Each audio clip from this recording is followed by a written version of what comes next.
Hi everyone, my name is Timea Nagy, and I'm an engineering manager at the Interledger Foundation. I'd like to share some tips and tricks on what makes a strong hackathon project and presentation stand out to the judges.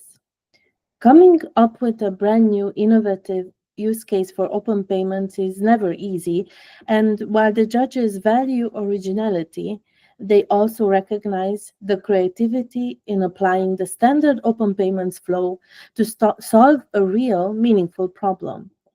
That could be something local and relatable, like an issue faced by your family, your neighborhood, or your university community. So, where should you start? First of all, identify a problem. What financial challenges have you seen or heard about that open payments could help address? Propose a solution. Design a way to tackle that problem. And finally, connect it to open payments. Show why open payments is the right tool or part of the solution for that challenge. If you can clearly define these three steps, you're already halfway there.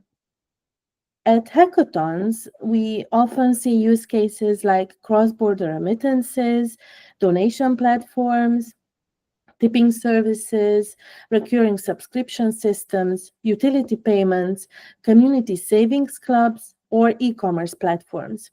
These are all great starting points, but imagine if the judges see 10 donation platforms.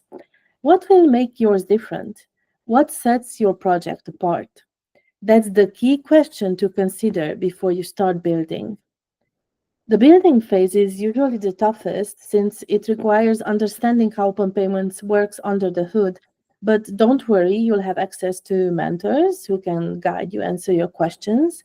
And there are videos and resources to help you see open payments in action.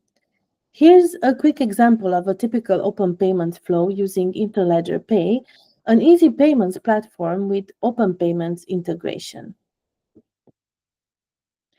I enter my wallet address. Behind the scenes, the Open Payments API retrieves details about the wallet and its currency. I want to send $100 to Sophia, my friend, so I use her wallet address as a recipient.